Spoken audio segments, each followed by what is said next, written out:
kelas, boleh tolong disiapkan. Siap. Siap. Jawab. Amin. Waalaikumsalam. Assalamualaikum warahmatullahi wabarakatuh.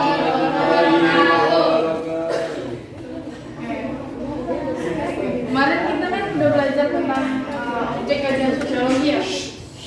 Nah, hari ini kita mau belajar tentang konsep dasar sosiologi.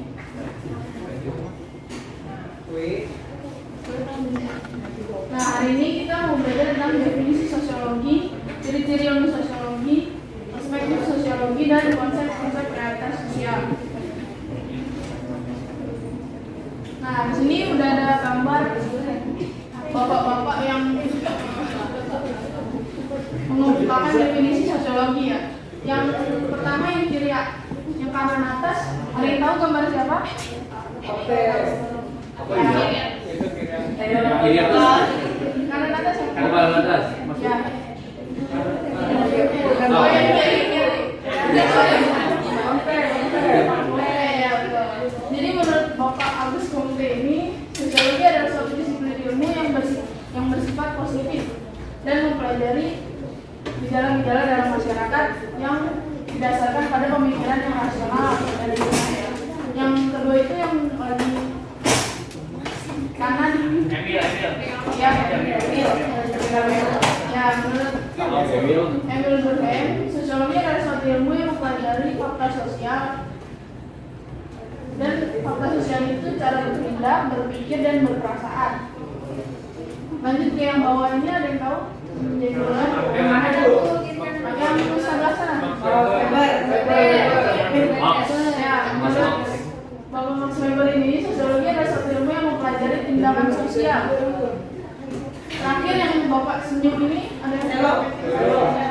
Ya, menurut Sumarjan dan Sumardi, sosiologi adalah ilmu yang mempelajari struktur sosial dan juga proses sosial, termasuk ke perubahan sosial. Nah, lanjut ke ciri-ciri sosiologi sebagai ilmu ya. Ada yang mau baca? Saya mau pakai mata tuh. Ada yang mau baca? Yang pertama ada empiris, disusun atas teori-teori yang sudah ada atau memperbaiki, memperluas, serta memperkuat teori-teori terdahulu. Oke, jadi empiris ini disusun atas teori-teori yang sudah ada. Contohnya itu masyarakat Indonesia yang dikenal sebagai masyarakat yang ramah. Boleh lanjut ke kumulatif. Yang kedua ada kumulatif, ilmu yang diperoleh berdasarkan observasi sesuai akal sehat, sesuai fakta, serta tidak melakukan sesuatu yang bersifat spekulatif. Oke, kalau yang kumulatif ini ilmu yang diperoleh berdasarkan observasi. Jadi contohnya itu teori Darwin yang mengemukakan bahwa manusia itu berasal dari kera. Tapi teori itu terbantahkan karena struktur hidup dan proses dan pola pikir manusia itu berbeda jauh dengan kera. Boleh lanjut? Yang ketiga ada etis, tidak mempermasalahkan baik buruknya sesuatu, tapi menganalisis sebab akibat dan menjelaskannya secara mendalam. Oke, kalau yang ada di sini tidak mempermasalahkan baik buruknya sesuatu. Contohnya itu ada waktu itu di daerah Kalimantan konflik antar masyarakat Madura dan juga masyarakat suku Dayak. Tapi mereka hanya menganalisis sebab dan akibatnya gitu, tidak menentukan mana masyarakat yang benar dan juga mana masyarakat yang salah. Yang terakhir ada teoritis, yaitu sosiologi adalah ilmu pengetahuan yang selalu berusaha menyusun kesimpulan atau abstraksi dari hasil observasi.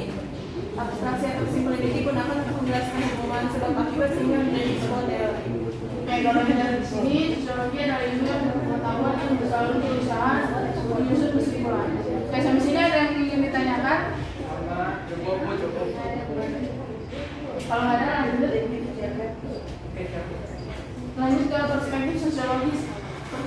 Perspektif sosiologis ini merupakan kerangka berpikir yang digunakan untuk memahami fenomena sosial. Nah, perspektif sosiologis ini ada tiga. Yang pertama itu perspektif fungsionalis, perspektif konflik sosial, dan perspektif intervensionisme simbolik.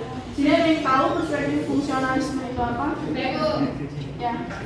Jadi kalau perspektif fungsionalis itu melihat masyarakat sebagai suatu jaringan kelompok yang bekerja sama secara terorganisir, teratur, dan juga bernilai yang dianut sebagai masyarakat tersebut. Nah, masyarakat ini juga dilihat sebagai suatu sistem yang stabil sebagai suatu kecenderungan menjaga stabilitas dan keseimbangan. Oke. Kalau yang perspektif konflik ada yang tahu? Ya boleh.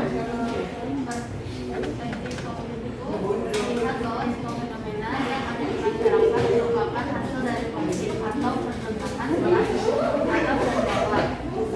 Juga memandang bahwa manusia akan berubah dan mampu menciptakan perubahan sistematik. Ya benar. Kalau yang perspektif internasionalisme simbolik ada yang tahu? Saya Bu.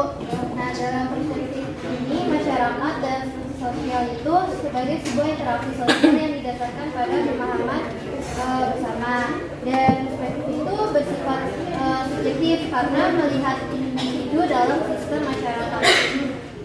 Oke. Nah, selanjutnya itu ada konsep-konsep realitas sosial. Jadi realitas sosial ini kenyataan dapat kita lihat sebagai bentuk dari adanya hubungan antara manusia yang satu dengan manusia yang lain. Contohnya itu kemiskinan. Itu ada terlihat bapak-bapak bawa tangga yang di lingkungan kumuh, di sekitar kumuh becek. Itu karena faktor ekonomi yang lemah. Dan di sini ada yang mau ditanyain? Cukup Bu.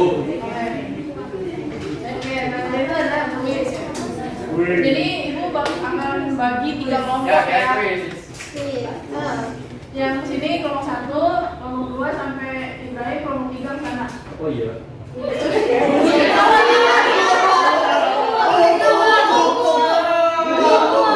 Jadi bagi jadi Dwi karena kamu lawan jadi dikurangnya ya 10 poin. Jadi kelompok 2 minus 10 ya. Yes.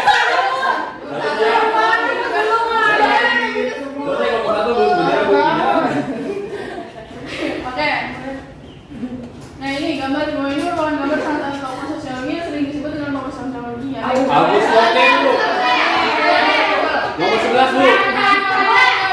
Absen 11 Bu. Kelompok 1. Loh. Ini minus.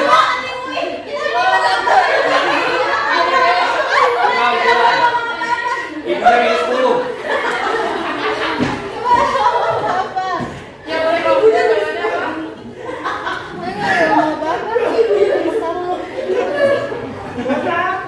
Kelompok 2 ada yang tahu kan? Agus Kote.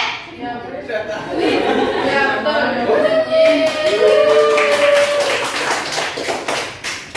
Oke lanjut. Kalau kita izin 10.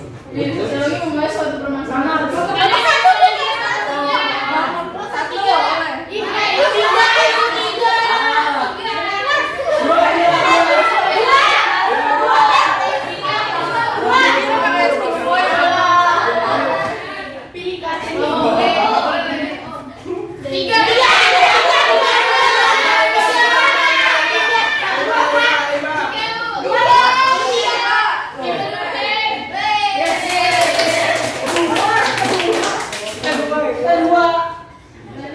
Bunyinya.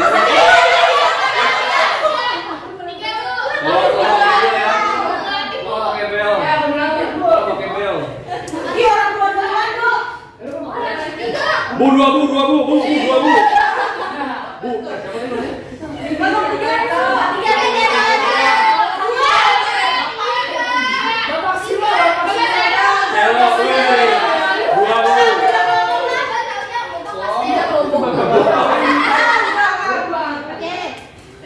Karena kelompok 3 sopan ya sama bapak-bapak, jadi ditambahin 10 poin. Yes.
dunia sosial yang meliputi struktur sosial, proses sosial, sosial, dan intimidasi laki.